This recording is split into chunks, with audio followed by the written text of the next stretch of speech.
안녕하십니까 성도 여러분, 최성수 목사의 설교 시간입니다. 오늘 설교는 그리스도인의 온전한 예배를 위해 반석 위에 세운 교회에서 제공합니다. 오늘도 주 안에 거하시면서 성령님의 인도함을 받으며 사시는 하루를 보내시길 바라고요. 하나님과 이웃에게 참사랑으로 반응하며 사시길 축복하며 기도합니다.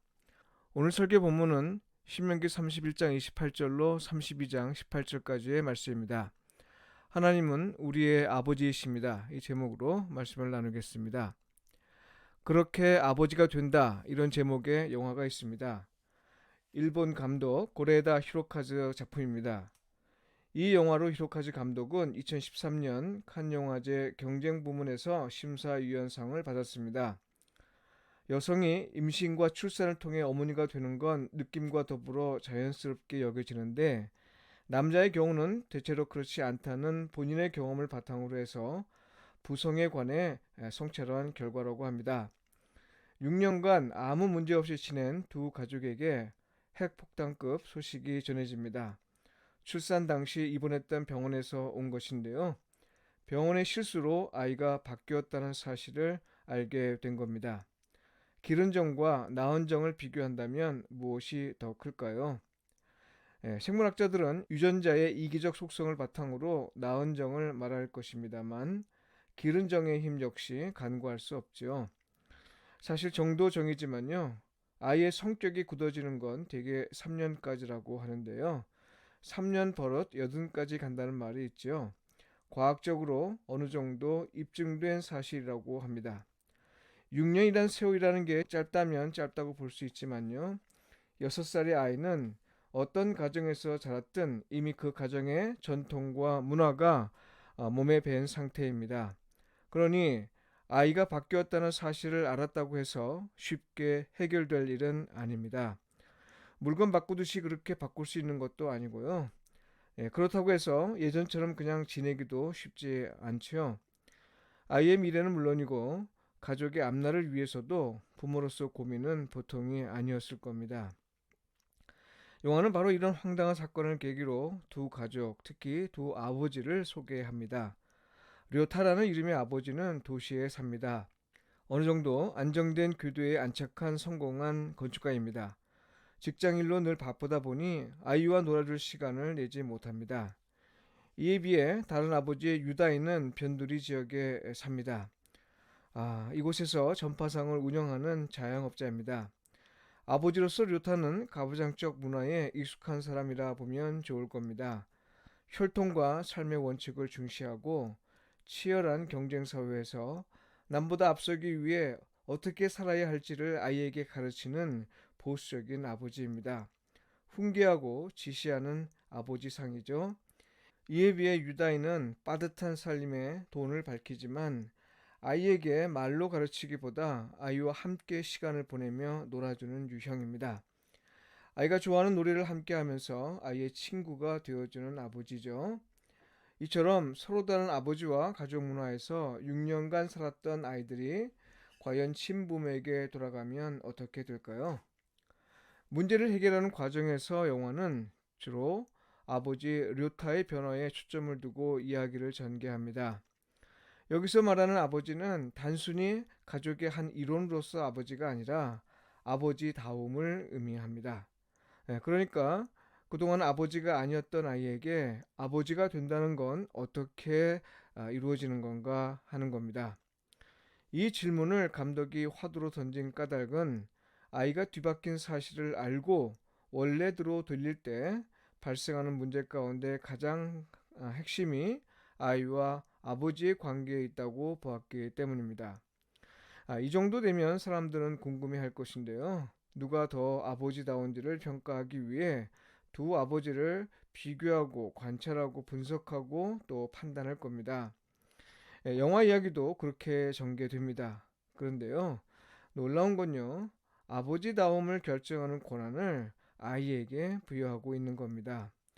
표면적으로는 유다이의 양육 방식에 손을 들어주는 것처럼 보입니다.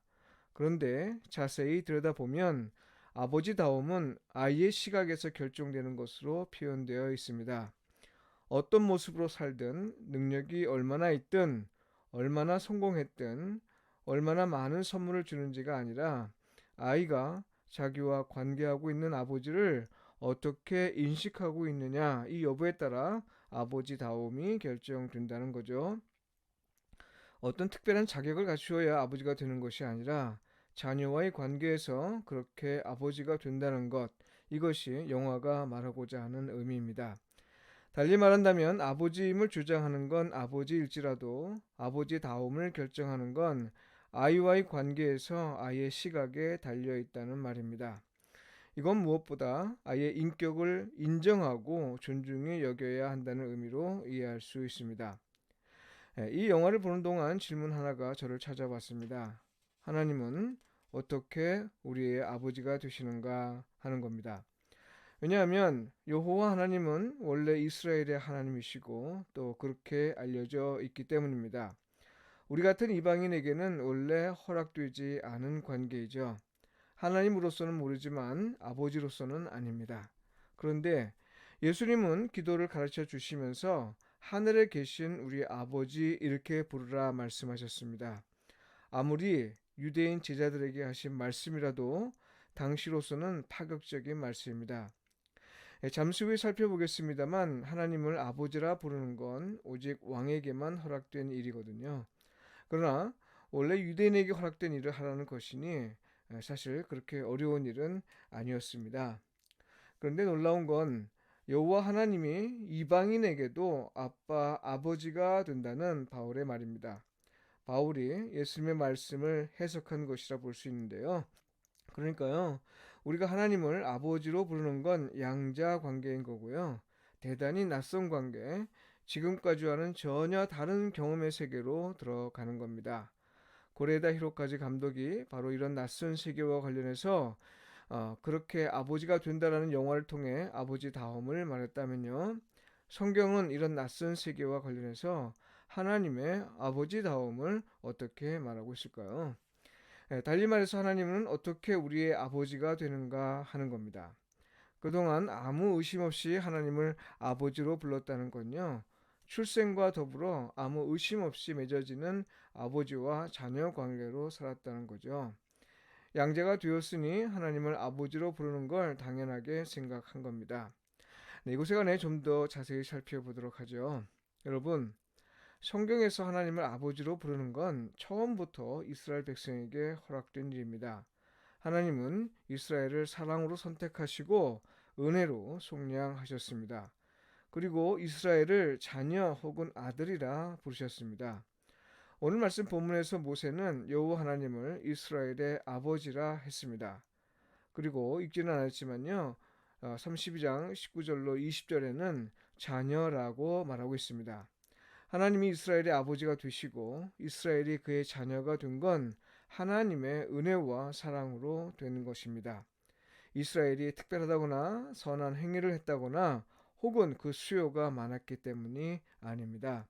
오로지 사랑하셨기 때문에 선택하셨습니다. 하나님은 이 관계를 영원히 보증하기 위해 계약을 맺으셨습니다. 계약 관계에서 이스라엘 백성은 하나님을 기대하고 신뢰하며 살아야 했고요. 하나님이 세상을 다스리시고 돌보시는 분임을 세상에 나타내 보여야 했습니다. 그리고 하나님은 이스라엘을 지키고 보호하셔야 했죠. 그러나 이스라엘은 하나님의 뜻대로 살지 않았습니다. 하나님의 자녀에 합당하지 않은 삶을 산 거죠.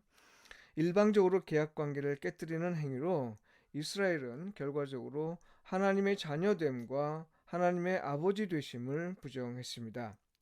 죄는 피해자에게 고통을 안겨주는 행위이지만요. 또한 하나님과의 관계를 스스로 파괴하는 행위이기도 합니다. 우리가 죄를 범하지 말아야 할 이유인 거죠. 여러분, 이스라엘은요, 거듭 반복되는 죄로 인해 급기야 하나님을 감히 아버지로 부를 생각을 하지 못합니다. 그건 하나님을 죄인의 아버지로 만드는 일이기 때문입니다. 어느 정도 양심이 살아있기 때문이기도 하지만요, 실상은 그들이 우상을 섬김으로써 여호와 하나님과의 관계를 부정했기 때문입니다. 하나님을 아버지로 부를 기회조차 없었던 거죠. 그 결과 이스라엘은 하나님을 아버지로 부르지 않았고 또 자신을 하나님의 자녀로 부르길 주저한 거죠. 그러면서도 오직 왕에게만은 하나님의 아들이란 칭호를 사용하였는데요. 이것은 그들의 문화와 전통으로 굳어졌습니다. 제가 지금 이스라엘 백성은 은혜와 사랑으로 하나님의 아들이 되었으면서도 감히 그렇게 부르길 주저했다고 했는데요. 이건 상대적으로 그렇게 말하는 사람에게 신성 모독의 죄를 부과하는 이유가 되었습니다. 그 대표적 사례가 자기를 하나님의 아들이라고 말한 예수님에게 신성 모독의 죄를 뒤집어 씌운 일이죠. 예수님은 자기가 하나님의 아들이라 말했고요. 또한 제자들에게 기도를 가르치실 때 하늘에 계신 우리 아버지, 이렇게 부르도록 하셨습니다. 그러니까 당시 사회에선 감히 하기 어려운 일을 예수님 직접 행하셨고요. 또한 제자들에게 하도록 가르치신 겁니다. 그 이유는 하나님은 실제로 이스라엘의 아버지이기 때문이고 무엇보다는요. 예수 그리스도 안에 있는 사람들과 친밀한 관계를 원하시기 때문입니다. 이걸 구체적으로 나타내 보이신 분이 예수님입니다.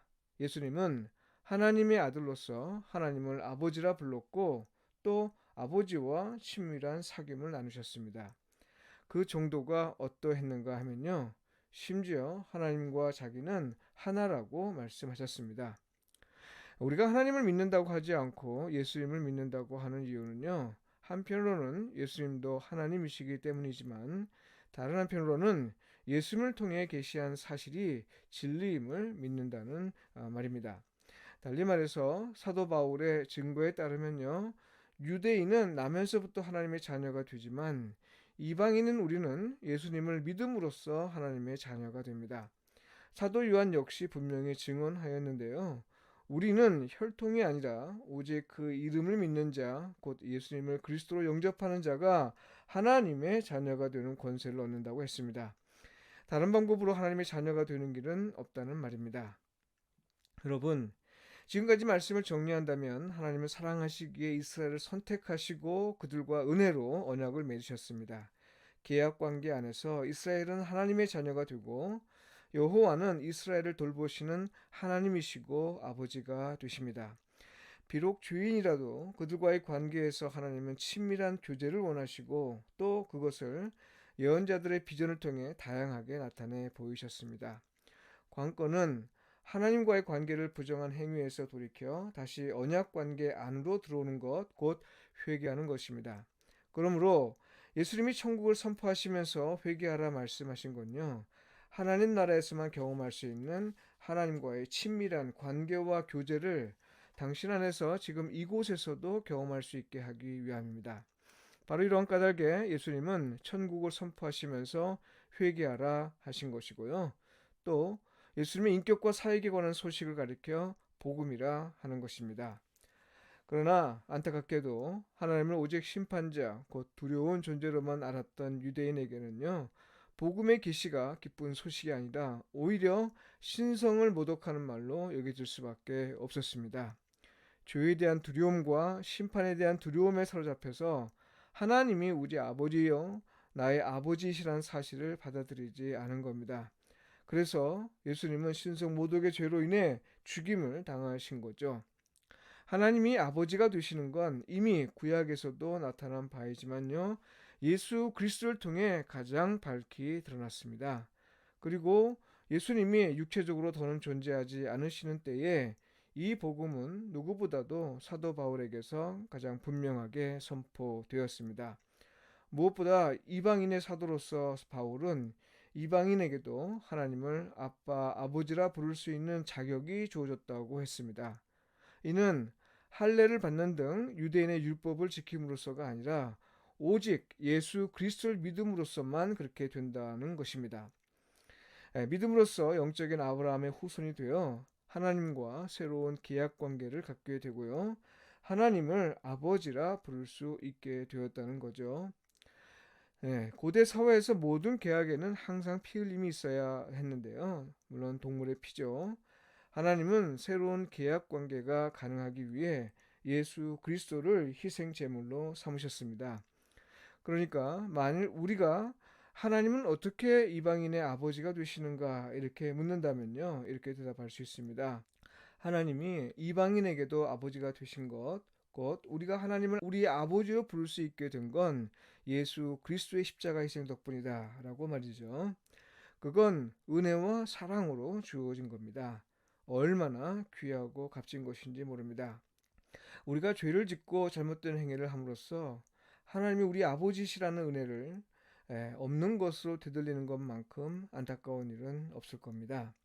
만일 하나님의 은혜로 우리가 하나님의 자녀가 되고 또 하나님이 아버지가 되신다 이렇게 말하면요, 아버지다움이 자녀의 시각에 따라 결정된다는 영화의 의미와는 좀 다른 결과가 나오게 되는 거죠. 이 결론을 받아들인다면 굳이 서두에 영화 이야기를 할 필요가 없었을 겁니다. 그러나 제가 영화 이야기를 한 이유는 하나님이 행하신 은혜에 우리가 어떻게 반응하냐에 따라 아버지다움이 달라질 수 있음을 말하려 한 겁니다. 내용은 이렇습니다. 하나님은 우리의 아버지가 되시는데요, 곧 하나님은 우리가 죄인임에도 불구하고 우리를 사랑하사 당신의 자녀로 삼으시기 위해 자기 아들 예수 그리스도를 희생하셨습니다. 이로써 새 언약을 세우신 거죠.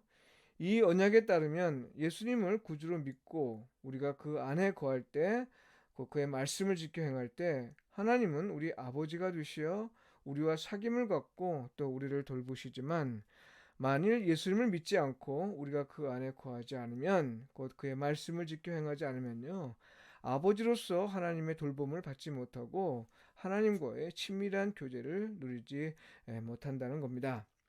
그러니까요, 하나님의 은혜를 베푸시어 아버지로서 우리를 다스리고 돌보실 때 우리는 예수 그리스도 안에 거해야 합니다.